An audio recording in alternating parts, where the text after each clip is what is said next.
Welcome back to the Culture Podcast. This week we got Michael Anderson, a.k.a. President, founder, CEO of MPAC Solutions. Michael, welcome. Thank you so much. I'm so glad to be here, big guy. Absolutely. And this is going to be an exciting one because you got so much to talk about. You are a founder, you're an advisor, you're an investor. But why don't you start off just what is MPAC Solutions? MPAC Solutions democratizes access to business development and venture capital. We advise, we partner with broker-dealers and consult for nonprofits and governments. We propel the world's most leading MVPs, movements, ventures, and people in order to impact the world. Our focus is more so sustainable ventures, people that are doing good things in order to uplift, empower, excite, entertain the world. How did you get into this? Where did this all start from? It all started from really being a leader, right? I grew up doing a lot of community service. I grew up in New Jersey, and specifically, I remember the first internship I had was with the NAACP.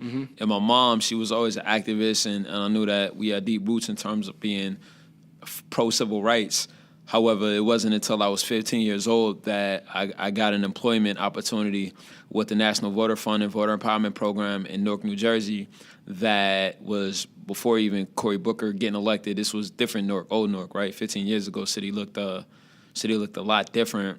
And I was one of 5 youth chosen in order to help start organizing in the community. Yeah. And it was great for me because I found myself in organizing and being able to explain and propagate the importance of being civic-minded and doing things for other people.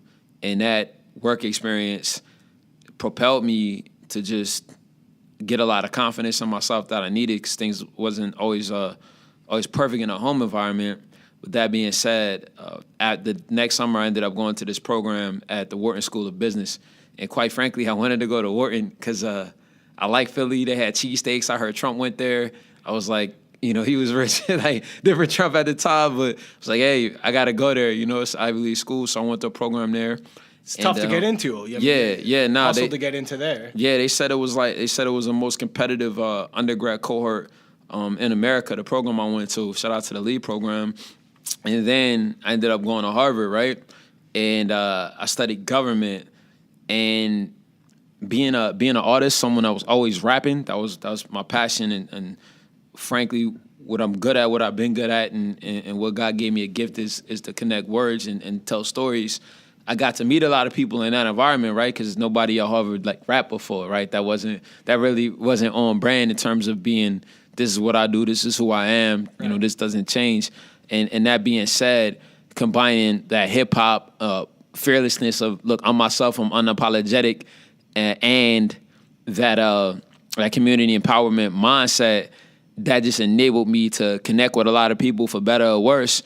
Then I remember I went to at that lead program, I got exposed to Wall Street in a whole nother way. I mean, I had different family members that showed me what the banking culture looked like, but in a completely different perspective than that Ivy League Wall Street echelon. And what was your main takeaway from that? My main takeaway from getting involved with Wall Street was, my first impression was like, man, this is good food. I just wanted to eat, and they had good food, and it was nice. And I could get paid. But about a week into my first experience, which was an internship at Merrill Lynch Investment Management, which is now BlackRock, I remember being at the desk, and it was like the scene of The Matrix, and Mr. Anderson, it just hit me. I was like, this isn't gonna help anybody. And I was 18 years old at the time, and I was happy making, $800,000 a week. Like, you're like, oh, this is cool. I'm a kid, but it quickly hit me that I wasn't gonna help anybody. So investment banking wouldn't be a permanent career route. That being said, I really helped finance my way through college by getting a lot of scholarships, working with different banks. I went from Merrill to Credit Suisse, Morgan Stanley threw a bunch of money at me, and at the end, I ended up working at Credit Suisse for about a year and a half. And I did work in an algo trading desk that handled a lot of flow, and then I transitioned into a role which exposed me to client relationship management. And basically, I was working for this guy, Nathan Romano, right? And his primary function was managing relationships, him and Henry. Managing relationships with billionaires, guys that were running the biggest hedge funds in the world, private equity funds in the world. And what I realized is that relationships is everything. You know, the more I got around those guys, it just became apparent that, look, do whatever you do in the world, just be the best at it, and you'll succeed. So I left investment banking. Well, how did they do that? What was there so special? Why? How did they build those relationships that you Bro, the way that you the you tribe, work today? the tribe, bro, the tribe. That's what I realized. My bosses, they would codename MOT. Just they had a tribe, right? An infrastructure, a network, a family, right? And I spent a lot of time recreating that tribe, right? Especially African Americans in the highest echelon. There's not really that level of connectivity, but I modeled the culture that I wanted to build off of just heroes, man. Quite frankly, people that inspired me, like George Washington, right? Nation building. So I spent years nation building domestically and living in places, quite frankly, that capitalist short-term mind frame would have me not be. To be more specific, just going in hoods. I wanted to organize communities. That was my dream growing up, right? I wanted to be able to walk through any hood, any project, jail, prison, whatever, and be able to connect, uplift, inspire, and be good. So I spent a lot of time just working on a grassroots level, building with groups like the NAACP, and this is in other cities like Charlotte, and just leading demonstrations and protests, just being real out there in terms of standing for something.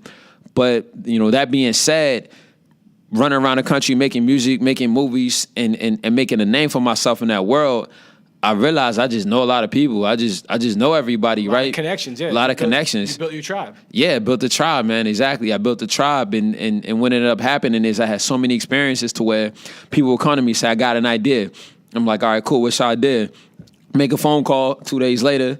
You reading on the news, $1 billion moved this way, that way, and I'm like, that happens one time, it's cool, you pat yourself on the back, but that keeps happening. You're like, dude, I got to get paid. What am I doing? Yeah. So it's really over the last year that I went back and transitioned from the more full-time entertainment role and said, look, what am I good at? What do I do? Well, I got a phone full of messages and a whole bunch of articles that I'm seeing on the internet from business deals that I've catalyzed. And I had to just shift the way I was looking at it from a more entertainment perspective, right? We throw a party, 100 people come, to a business development. What I do is I engineer access for people that don't have that access, for entrepreneurs, for governments, whether it's the governor of New Jersey or a big venture funds like the one that I've been partnering with most recently, Newark Venture Partners, in terms of being able to source them deal flow that they traditionally wouldn't look at, right? Because you'd be surprised that even people with a ton of money that have gained it or earned it a certain way don't necessarily know how to embrace the new in the future. I was listening to Mike Milken the other day, right? And Michael Milken, just definitely a big inspiration in terms of revolutionizing finance in the 80s, especially through the use of junk bonds. He was discussing how the future looks terrible in credit, right? It's like big companies like Uber or all these other unicorns, like they have horrible credit, damn near default grade, right? Because the present is messy in that asset class or in that financial classification. So I'm just saying that to say a lot of these big behemoth organizations don't know how to necessarily grow or respond dynamically to changing winds within the global and geopolitical and financial, social, political ecosystem. But me, I'm like a butterfly. I was floating through Wall Street, floating through Silicon Valley, floating through Hollywood, and floating through the political realm.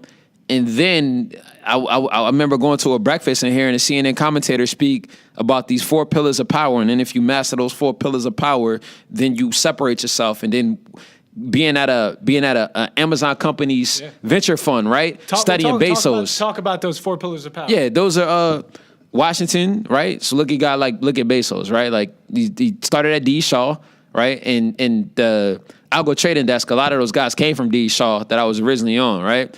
So he's a finance guy, right? Then he goes and gets in his technology, right? Now he's moving in Washington, bought the Washington Post and Amazon Studios is huge. And that guy runs the world.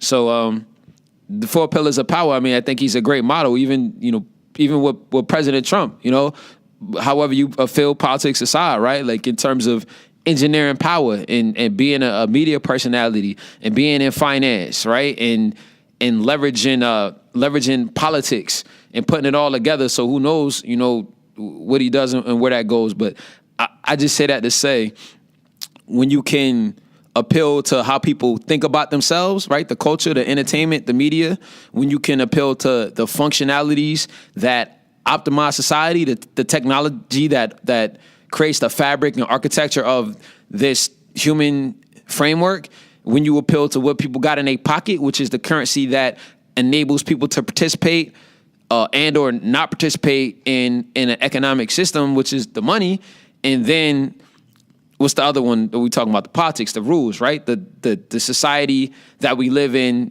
is governed by certain principles, and I believe in a social contract. We consent to form a government. We consent to follow these rules. So the nexus and the understanding of all these different areas is what really engineers just a different level of power and ability to affect change. It's a lot going on. I like the energy you bring. This is amazing. You got a lot of mentors too. Can you give me some advice that you've taken from those mentors that sticks with you? And then we'll get into the business. Dude, the mentors, man, guys like Reginald Lewis, right? He was the first African American doing $1 billion deals in the 80s, right? And he wrote this book, Why Should White Guys Have All the Fun? And I had to reread that book recently. And it really just opened up my mind in terms of the process of building wealth.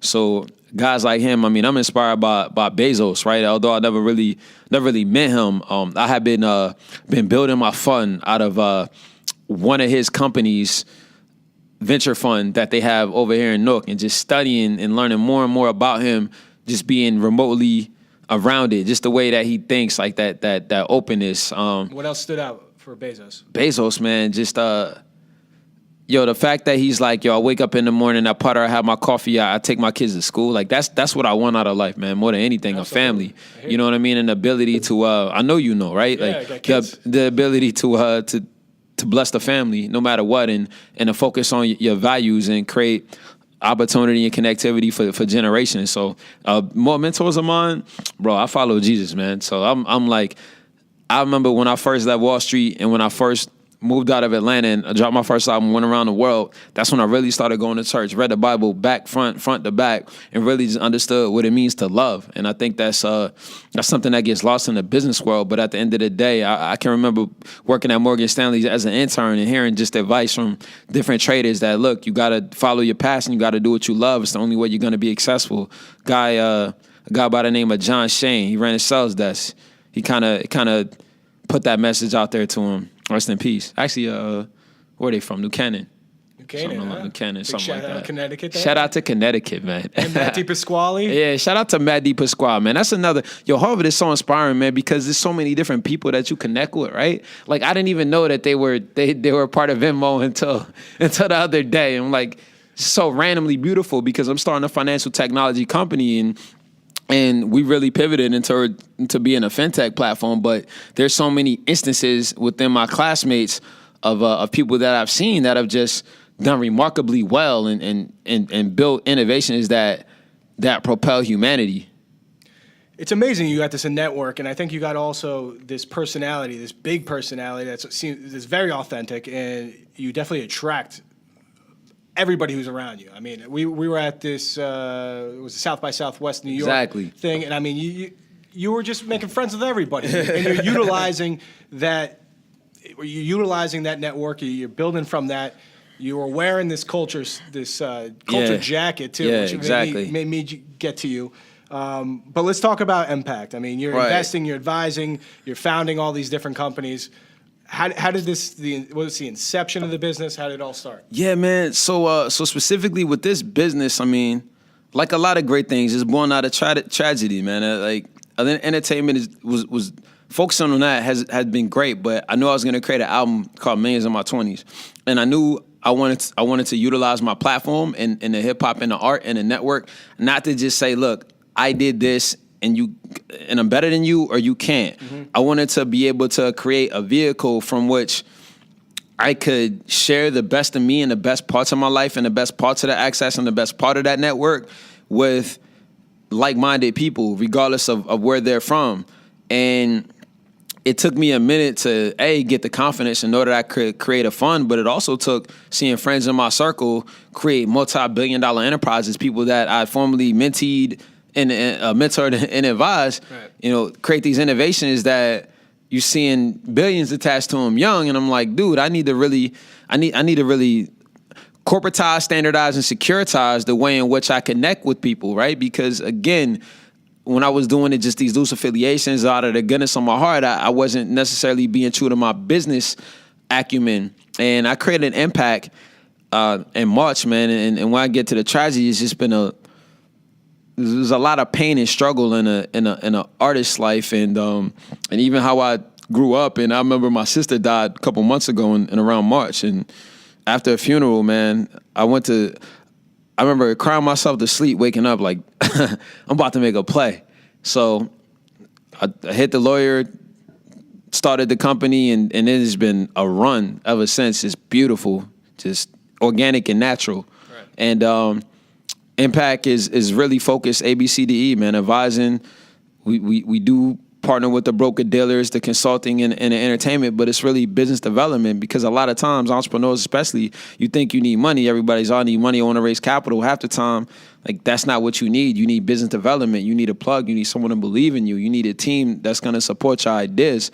And I've been fortunate in a sense of just being so bold and ambitious that as soon as I put it out there into the universe of what I wanted to do, obviously there's been a lot of, you know, this pushback. Oh, you can't do this. You can't raise this fund. You can't do this. But, you know, I just attracted a lot of supremely influential people that are in my corner and that have opened up doors and enabled me to formally get behind a couple different ventures that are important. Our financial technology, again, like, Deep Pasquale is a good example of what fintech does and how you can build a technology that makes a process which was more drawn out or complicated rather instantaneous. And that process that I do and make instantaneous with our technology is enabling entrepreneurs, movements, ventures, founders in order to access the resources that they need. And a lot of the clientele that I have, it comes from the sports, the entertainment world, or it's finance and tech guys that want to diversify their portfolio and get invested in private ventures. But I can tell you, just a year ago, right? A year ago, when I really knew I had to launch the fund, I went out and I did a show in the Hamptons for a hedge fund / venture capitalist, right? And I met this guy on Instagram, right? And he's like, yo, I like what you got going on, you know, come to the house. I'm like, all right, cool, we're gonna come do a show. We do the show, you know, great guy, gives me a couple grand, right? He's like, you know, I gave one of your classmates $1 million for a financial technology company. I'm like, I did, right? So I just listened to him talk. I started doing my research. I'm like, one of the kickers. Then I remember a couple of days, like the next day, I was out in New York City, and I met one of my football heroes, Hall of Fame receiver Chris Carter, just out. And we get to talking, and I send him my stuff because I'm producing a film at the time. And he's like, you know, I'll check it out. I never expected this guy's gonna call me. This guy calls me. He's like, hey, it's Chris Carter. I sent your movie to another actress. Like, she loved it. It was great. Let's connect. Lo and behold, a couple weeks later, we're meeting with a big producer. A lot of money gets thrown on the table, and in that process, he hits me about creating an investment fund to empower the community. And then I make a couple phone calls, and I realize, like, hey, I know a lot of people in Wall Street too, but I think even me developing the confidence to realize that this was the path for me to take, it had to get fleshed out through really the trial by fire, man, and just looking at my sister's kids and knowing what I need to do in life and how much I've transcended a lot of struggle, a lot of pain, poverty, a lot of challenges, and the opportunity that I have to transform communities, transform ecosystems, to create trillions of dollars, quadrillions of dollars that are not currently existing in the system. You have this network and you're running around. Right. and you're trying. First of all, there's two things I'm trying to get through. First of all, the businesses that you're working with. How do you figure out which business? So let me give you an example. And then how do you go to your network and then weed through your network to find the right people and keep track of it? Because it seems like everyone. Right. First of all, you have a million contacts. Right. So we have an actual portal that enables us to manage that flow and have a team in which we are able to identify, vet, diligence, and service our different clients through technology. And that's what I've been focused on. And honestly, man, it's the grace of God in terms of how I've been able to develop that time and meet some of the clients. Let me give you an example of the esports gaming network. I went to a Miami Marlins program that they have, because again, a lot of my network is in sports and entertainment, and they had a program at Marlins Park and about esports. And I met one of the CEOs. We got to talking. Say, hey, can you help me raise some money? I'm like, let me think about it. I'll learn a little bit more about the business and esports and gaming. And I said, I think I can help you. And I came on board, and we've been rocking ever since. Another example, Pedal. I was down in Miami between the Grammys and All-Star Weekend where I had a performance. And I went to this program called Black Tech Week, met an entrepreneur. They said, look, we want to make a technology, edtech platform that connects sponsors with college kids and enables college kids to finance paying for college. And I was like, look, this is good. So between being in Miami has been a good place for me. And that's even where I found the drink company, Banana Wave. I was doing a show. It was down there for Miami Music Week and performing. Co-founder of exactly, right? Co-founder of Banana Wave, right? I did a performance, and I met our original team. Founders said, look, can you help us raise money? So it's typically been like people that ask me to help them connect, raise capital, that I like what they're about. I like the product, and it makes sense within the time, space, and network that I have. But at this point, our name's taken a life of its own, and I've gotten so far out there and from a media standpoint to where I had to create a team and going out to different tech conferences and like, for instance, I went to Ascent where I met my broker dealer team. Just leveraging the power of being in these markets like New York and Miami and LA, and having a name and really making that name even greater by using LinkedIn or Instagram. You got to get to contact a lot of people. I think it's all how you're using social media. Absolutely. I see the power of that. What kind of business are you looking to partner with? So a lot of people listen to this right now. Yeah, I really enjoy working with. I enjoy working with ultra high net worth families that have many generations wealth, and I also enjoy working with entrepreneurs that will never be able to access institutional resources if I don't help them, right? So I think both of them, right? Extraordinarily successful people that see the world in a way that's in the abundance mind frame and geared toward establishing a better society. I read an article, it was talking about the difference between the rich and like the super wealthy, right? So I'm thinking more like that super wealthy line that just like, I don't need money. I need to have a legacy. I need to create and engineer a better world, as well as entrepreneurs that got everything that they need because they're headstrong, and half the time they've been through so much stuff that the only reason that they're not going to the next level is that they don't pattern match. They don't look like what the investor in the mirror wants to see. Like, I love working with those type of kids that they just need somebody to believe in them because they look a little different. They talk a little different. They're not used to playing the game in a way that's palatable to the powers that be. Piecing it all together, essentially. Yeah, man. I love helping people, man. I love to utilize my platform to help people, and I'll find that, look, man, it doesn't matter if you an old rich white guy or a young Native American woman, right? At the end of the day, there's something about exceptional people in their minds that I resonate with, that triggers with me. People that just understand their values, their mission, their principles. I live my life at the intersection of authenticity, honesty, and integrity. So I love working with people that have that common ethos, and I love to partner with people that are genuinely interested in making a more sustainable civilization and people that need my resources, man, in the sense that that they got what it takes, but we live in a system that favors mirrors over merit.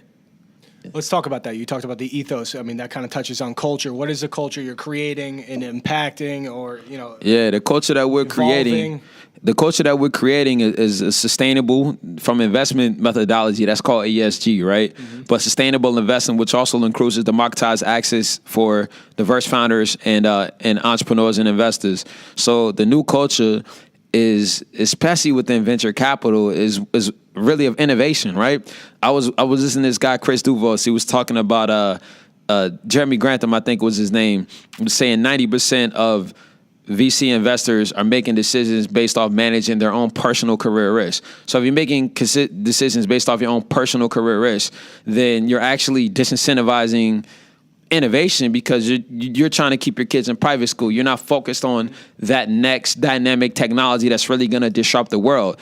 And we live in this system, especially from an institutional investment standpoint. Just let's go numbers, right? So less than 1% of institutional assets, which is trillions, are managed by women or diverse founders. So I think that also reflects in terms of how money, power, and confidence is allocated throughout the entire realm.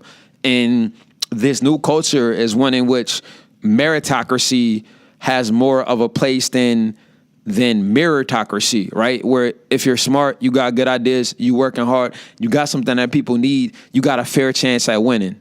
You got an opportunity to take what you're building to the next level. So the same way that President Obama gave everybody hope in a way with that election, I think we can utilize that common principles of hope in the business world and create a multi-billion human and quadrillion-dollar macroeconomic system in which more people are included. It's not going to be linear growth, it's exponential growth, because we do live in a world where billions of people live in a negative, have zero.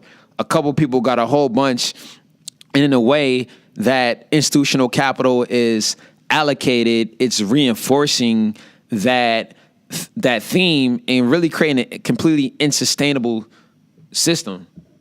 Why is this so important to you, though?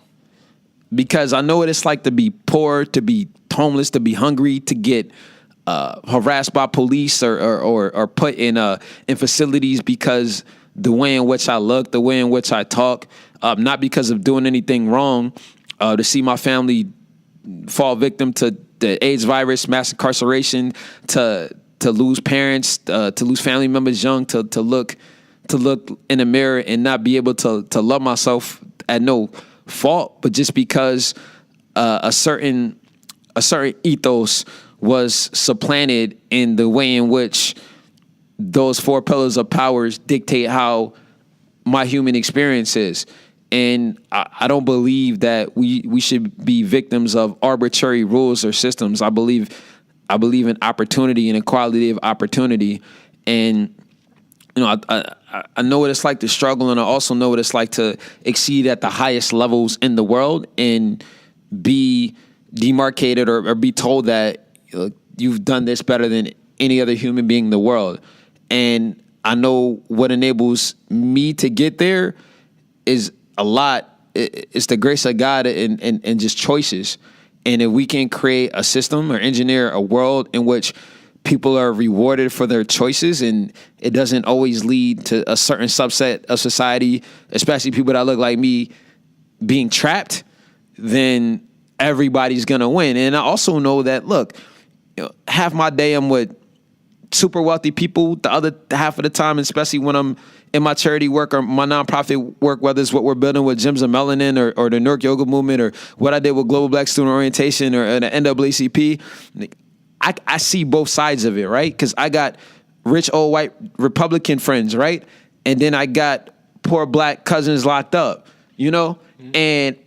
And a lot of what I found through all these different experiences, right? Whether it's been in the hood, been at Harvard, been low, high, people are people. People just need to know that someone is not against them, for them to be able to break the ice and engineer a better world. And I don't know all the answers, but I know the impact is going to be exponential, greater than any financial models that are created from a linear frame of mind can indicate when we engineer inequality of opportunity and shift the cultural paradigms away from negativity, destruction, and rewarding fear, which scientifically negativity traveling 5 times faster, to rewarding love and opportunity and hope and progress and togetherness.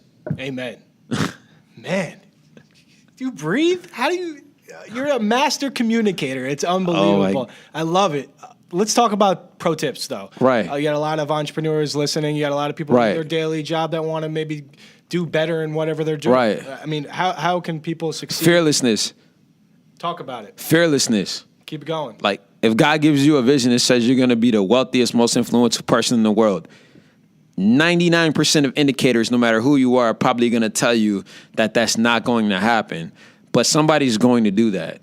And there's a system that you can plug into or energy that you can attract to yourself.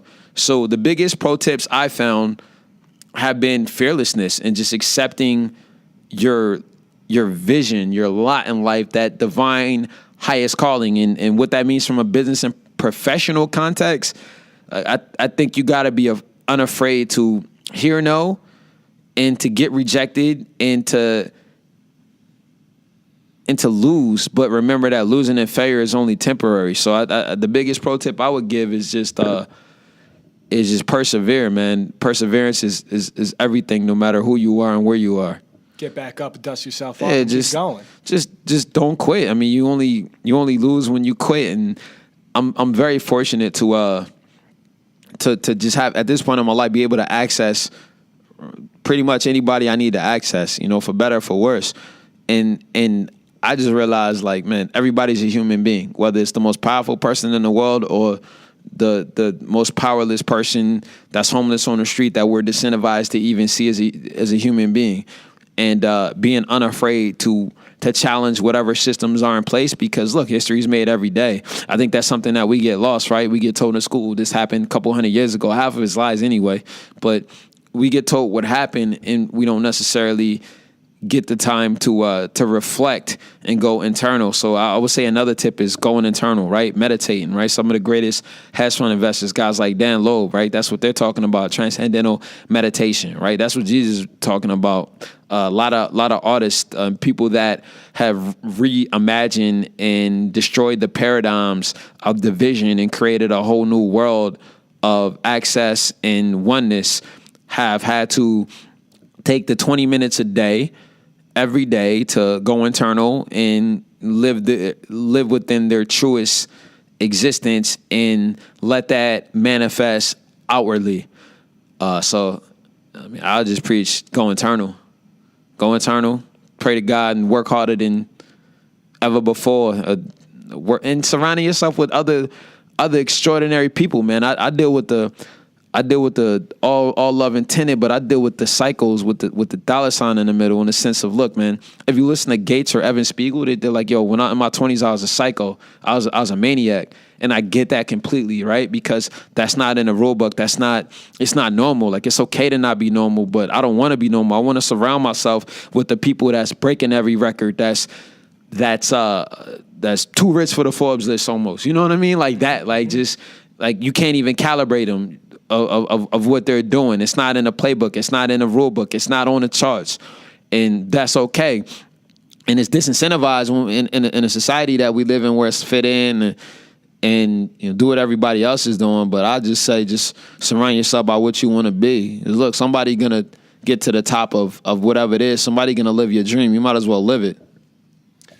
What about these founders? I mean, it seems like a lot of people are coming to you with these opportunities to be a co-founder. We need your high energy, your network, your advising, all this stuff. I mean, what about founders who are trying to build a business? Can you give somebody, not the steps? I mean, I don't know. Right. Whatever. Yeah, no, I would say, be true to yourself and start young, right? So, I mean, obviously, whatever age you are, that doesn't matter, because time, a lot of these constructs that we have aren't real. But look, I say what I'm doing now, in a way, I've been building my whole entire life.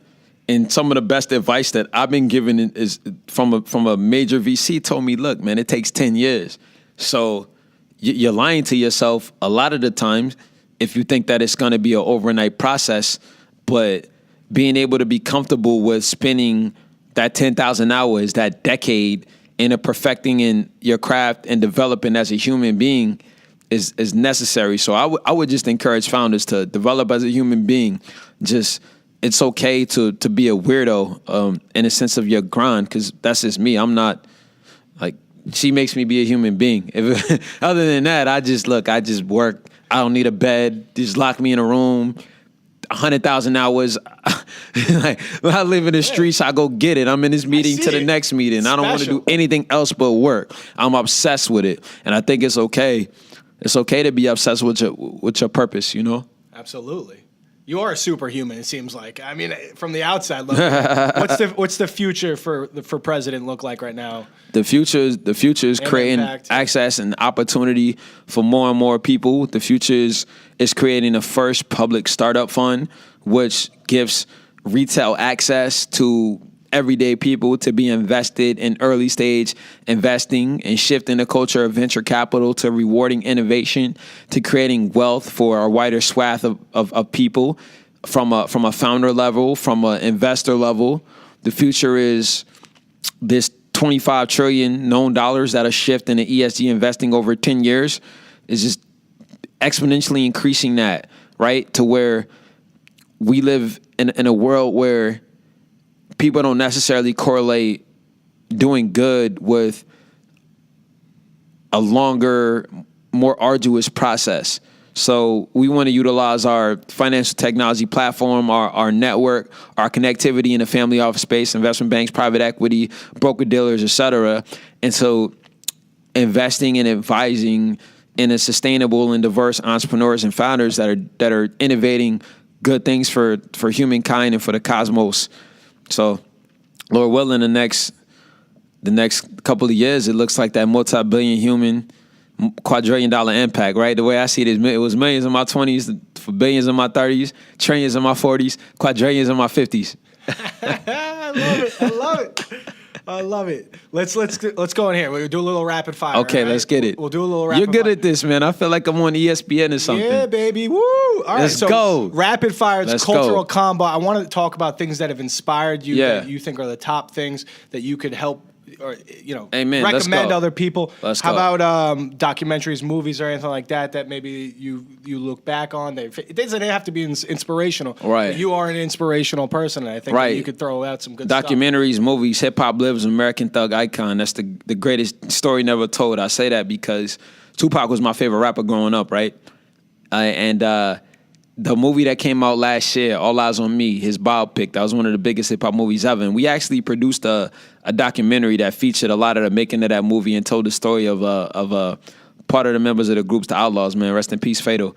But that being said, I mean, I'm a creative, so of course I'm going to go with the projects that I've been a part of creating. But even the lesson learned is just the difference between your passions and your business that taught me, because for just business purposes, it's hard to release content around the Tupac estate. But that being said, movies that other people can watch, The Matrix. I like that movie. It's real. That's a documentary. You think so? It is, man. It's real, man. I lived that life. I know the Anderson, Mr. Anderson. That's my name, right? The Matrix, right? So you're Neo? Breaking out of it. I'm Neo the One. I'm seeing the sun handpicked like cotton. I've been sitting here not to be forgotten. I've been waiting for that. I've been waiting. Well, wait to get into music. Okay. What about, I mean, like, you mentioned... that was Santana, by the way. Health and fitness. I mean, right. How do you clear your mind? You said trans... I like running. Meditation. Yeah, I love running. I love my abundance meditation, man. Yeah. I love meditating. I was running every day to Washington Rock, right? And that was a vantage point, a place in which George Washington would overlook the British during May and June of 1777. Mm-hmm. During that time, obviously, the Revolution. So running up there, man, that just helped me get used to distance running and running in mountainous terrain. But also, what did that mean to you, though, running through there? What'd you think? It explained a lot, because the whole land just was foraged in blood. I mean, America's lined with is lined with gold, but it's been paved in blood, right? And everything that we do is because somebody sacrificed to create something, for the good or the bad, for us. So for me, it was good because the lesson I learned from running up to Washington State Rock was that Washington Rock State Park was that the reason why Washington picked there is because he could see everything, right? He could see to the port. He could see up to New York, down up to the ocean. And that fortified their positioning, and they could make the enemy come to them and avoid those traps. So just take the highest point, whatever you're doing, physically running and struggling to get up that hill every day, not only put my body in shape, but it put my mind in shape and help me connect with the purpose of what I'm here to do in terms of, being a leader. And even, quite frankly, how I even got that moniker president, that's just because I'm an activist. I've been unafraid to deal with the law, deal with the authorities, even the wrong way in the pursuit of justice, and following people that did that, right? At a certain level, George Washington, man, had a price on his head. All of them had prices on their head. They wanted them dead. And now these are the people that we celebrate. So being unafraid to today be the villain, because tomorrow you might get rewarded even if it's not in his life. But other than that, I love meditating. And I'm actually a board advisor for the largest and most impactful youth organization in mindfulness in the inner cities, the Newark Yoga Movement, which has served over 30,000 children. And that's been beautiful in a lot of ways, right? The power of family, right? Because I say it like that was like my other mom, right? They do so much yoga in schools, but also just taught me about the power of success, right? And her and her husband, they come from a marketing and a hedge fund background, respectively. And you can create a lot of wealth, and that doesn't have to make you a bad person. You can then get to a certain level to where you can focus your energy on philanthropy. So not only has that experience helped me identify with a sense of family and a sense of being responsible in creating wealth, but I see it help a lot of children around the world. And I've seen it help me just become a better person in a sense of taking the time for self-care, to ignore the noise and focus on the vision that is in me, no matter what's going on externally. And other than that, man, I wake up, I pray, I read the Bible every day, and I pray without ceasing. I speak to God, and He's definitely speaking back.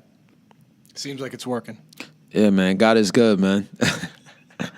Well, clothing and fashion. You came in here today with your culture jumpsuit. I did, and I gotta thank that young brother. I think he's still on the Chiefs, but this is probably an example, right? So, being in music and entertainment, you meet so many people and you get so many things, and I always want to support good brands. So, shout out to the culture. I've been wearing a lot of Port Kings, another local brand. Obviously, Got It Clothing. That's the clothing fashion of what we do, and that's what I want to do. I want to empower the creatives. I want to empower people that design clothes that don't necessarily have the connectivity and that need it. So I wear a lot of these local or more independent brands and partner with these people in order to help them grow their brands. So a lot of what I got on is typically just organic. Prez, you're a smart guy. What about books? What are we talking about? What can we recommend for books that can help somebody? Okay. Definitely the Bible, because you got to get your principles right. Speaking of principles, in Westport, that guy Ray Dalio, he knows a little something about life. So Principles has some cool information on it. There's a lot of books that I've read. Like, I've even read books like the 48 Laws of Power and the 50th Law, just because I don't necessarily operate from a manipulative standpoint, but it's good to understand the energies that exist in the world. So even Machiavelli and the Prince was good. And there's a concept in that book that Audible founder Don Cass was telling me that him and Bezos live by, right? Instead of hiring mercenaries, hiring missionaries, people that are tied to their purpose and tethered to something greater than just financial reward in order to succeed. So Machiavelli's The Prince has some fundamentals of it, even though it's a bit dark. More lighter books. I actually wrote a young adult novel, Misadventures of Nick Cash. Misadventures of the American Dreamer, Nick Cash versus Everyone. The theme is Hood to Harvard's for the kids. That's on Amazon as well. What other books do I love? From a business standpoint, I already talked about the Reginald Lewis, Why Should White Guys Have All the Fun? And everybody should read that just to understand just success and what that looks like. The Bible, already said that. What other books do I read? What other books have shaped me? I guess those are the ones that impacted me most. Oh, Peter Thiel's 0 to 1. Yep. Even if you're not in tech, just that concept of what he's talking about, going from 0 to 1 was powerful in terms of manifesting ideas. OKRs, that's John Doerr, Kleiner Perkins. OKRs, Measure What Matters, great book. And obviously being behind Google and working with Bill Gates and Bono, just a lot of influential stories within Measure What Matters, OKRs by John Doerr. I feel like audio is like half the time you listen to like an old Nas album, or that's like a book. So hip hop inspiration from The Blueprint to Illmatic to Godson. What else, man? What other books? Life After Death. Don't forget. Like, yeah. I mean, that I was just thinking Notorious Thugs, but I like Ready to Die too. All of that, man. All of that. I liked all of that. We're naturally going into music, which is obviously a passion. Let's talk about music. What are you listening to right now? Obviously, you're a rapper. Yeah. But before we get into some bars that you're going to spit, what other music is there out there right now that's maybe inspiring you that people should listen to? Or old, or some of the best, like Ready to Die? Yeah, obviously that was great, man.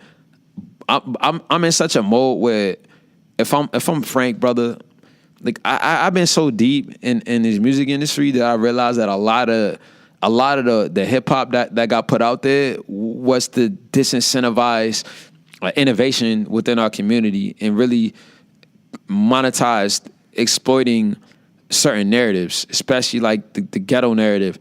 So I like what changed my life from a musical standpoint. When I was a senior in college, I said I was going to start the hip hop Motown. That was MPAC Entertainment. This past year, we helped put on an event, a music entrepreneurship conference, and Kerry Gordy, Barry's son, came, who created Motown, and they were speaking about how Motown, was a soundtrack of civil rights, and they utilized that money to create civil rights. So that's what music, that's what hip hop should mean to me, and that's what I want this Millions of My 20s project to mean, right?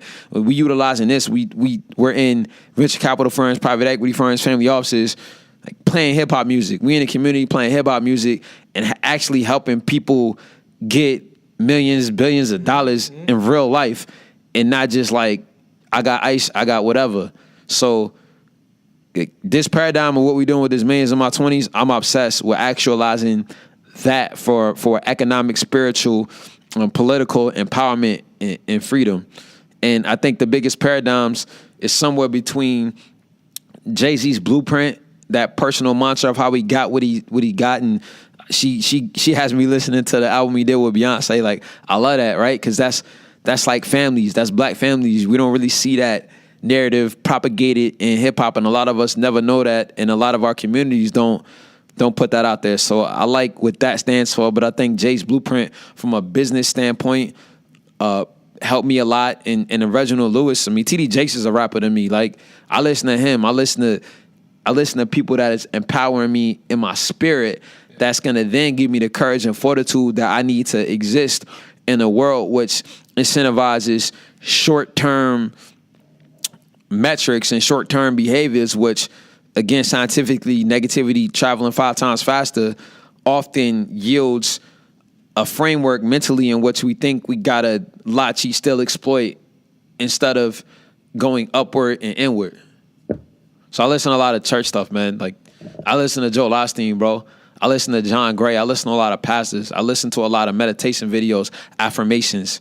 You don't have time for all this. 2018, get you a queen.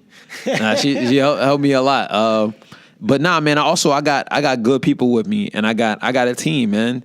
I got portfolio companies and entrepreneurs that help me, right? Because they create opportunity, and in a way, I can outsource a lot of the things that I've needed to do, because I created the system, I created the tribe, and now we just, in a way, pressing Control P.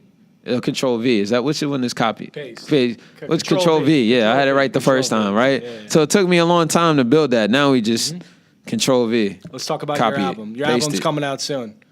Yeah, man. So we doing this tour in a totally different way, right? Because we're going around the world and we're playing an album, but we're also facilitating interactions for communities that don't necessarily have that level of connectivity. So, for instance, on Thursday, it was beautiful and quite historic, actually, because Governor Murphy and the EDA, Economic Development Authority, were there with a bunch of investors, a bunch of founders at the New York Venture Partners office, and then we started our event right when that commenced, and we brought in a crowd that is completely counter to what mainstream institutional finance looks like. It was a lot of color, a lot of youth, and a lot of feminine energy in the room that we facilitated. And that's what my album is about. It's about freedom. It's about access. It's about, look, yeah, I got on, but it wasn't easy. And now that I'm on, we on. So look, y'all better create some innovation, make some money. Nobody has any excuses. That's what my album is about. My album and my tours are no excuses. Because if I'm in your hood today and I'm giving you the blueprint and I'm here, I might not be here tomorrow. So we're doing an event in Miami.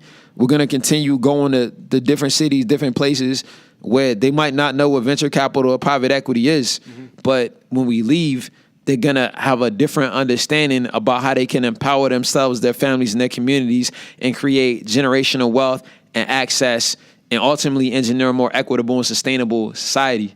That's what this album and tour is. Strong. I'm excited. Can you give us a little taste of something? Like, I don't know. You give me something. What you mean? Give the people a taste of like what they could hear. I mean, okay. Nikola Tesla innovation. Zoom, I made it. Zero to billions, I'm famous. You can never take it. Top of the totem. Going places they will not show you. You just make it there. Past Illuminati, I'm probably buying a company. Billions is fun to me. Stunting, that's nothing to me. Knew I'd be rich eventually. Manifest affluence, ain't no happenstance. I just happen playing, trapping hand in hand. Tourists that you can't, and I was civil. I kept you breathing, they wanted to kill you. I could have been stunned on hitters. They ain't get it. Playing recommended, cause he wasn't ready. Cross is too heavy. You live and you learn. Progression been steady. Shout out to I'm Beverly. I'm building wealth, good with God and myself. I sacrifice health. I played them cards I was dealt. Now investors want mingle. I risked all my assets in LBO casinos. You lost in the lingo. I'm talking billion investments. Wall Street from the bottom of Weston. We the greatest of all time. We the greatest of all time. We the greatest of all time. The world is all yours. The world is all mine. Love it, man. That's my message for the world, bro. Thank you so much. I'm jacked up for this. Thank you so much. That's what it is, man. It's look, if I give it to them in a book or like in a white paper, they might not get it all. But if I get it to them in a rhyme, it might leave them thinking. You're taking away the friction. Like you got to communicate somehow. You got it. Some people like the music. Some people like the read. Some people like the podcast. Some people exactly like the watch. It's another medium. This Millions in My 20s is another medium because not everybody's gonna read 0 to 1 or OKRs and in a way like I don't even blame people or hold it against people that they don't have the framework in their mind of the programming necessary in order to know where to look. So by the grace of God, when I stand before God at the end of this life or this human experience, this album and the work that I'm doing around it will be a body of work that I can say I didn't just get up and forget where I came from, or I didn't just get up and not create an opportunity for somebody else that was in a position I was in 15 years ago. Love it. Before we get into words to live by and then off of that, can you give, first of all, president, where does that name come from? We didn't even get into that. 2 ways, man. So, you're going to become president? I mean, I'll vote for you. I appreciate that love, man. In a way, I already am, right? So, especially in Jersey. You got me. Yeah. In Jersey. So, what ended up happening is two things, man. It's funny, it's election day, man, because I remember 2 election years ago, my mom had freaked out, right? Called these psych people on me. Dude, I'm in a mental facility, right? They're like, I'm like, yo, I know it looks crazy, but I'm actually like not messed up. Like, tell them about my education background, my work experience, and try being in a mental facility with dreads and being a black guy that's like young and saying that you went to Harvard and you're an organizer and you work in finance and you make music that's successful, like they're like, yo, this dude's nuts. Then what ended up happening is they had me in that facility because I was organizing in my projects, the projects that I lived in as a youth. And I was asking people in that community what the government could do to make a better world and what we could do in order to bridge the gap in concerns. This is a place where there's a lot of shootings. Now, within that, they utilized that as evidence that I was out of my mind because I shouldn't have been in that neighborhood late night. And I had another artist, shout out Business, come all the way from California, as well as the two leading young activists in New Jersey that helped change the minimum wage laws to document the experience, right, of being there late at night. But apparently to the state and the Christian administration, that demonstrated some lapse in my ability to be cognizant. But that being said, basically what ended up happening is when they realized that like I wasn't crazy, it was because thousands of calls had come in and people were emanating a level of energy about the injustices and the way in which the whole situation transpired in mass incarceration in New Jersey, which is the worst from a racial disparity standpoint in America, right? Like blacks are 13%, 13% of the population, generally 60% of the prison population. So it took me getting in that situation where people threaten my freedom in my name, trying to throw that on me, to where the community like, yo, that's Prez, like you can't have them there. And right after that, those same activists that helped change the minimum wage laws told me like, what just happened, that's the revolution. That's the new America. We're rewriting the rules. Then I just realized, for whatever vision that God gave me to do in my life, that I would have to go through some pretty tough things to show what's possible, to show that these rules, right? Like statistically, my dad died from the AIDS virus when I was 5 years old. My uncle that I was named after, same name, Michael Anderson, died right after that. My cousin that introduced my parents died that same time. My mom got sick. Everybody died, and that probably contributed to a lot of the way in which people in my hometown or energy they couldn't understand this hyperachievement because it's so far outside the realm of what was probably expected and what was shown from even the man that had the same DNA and name as me.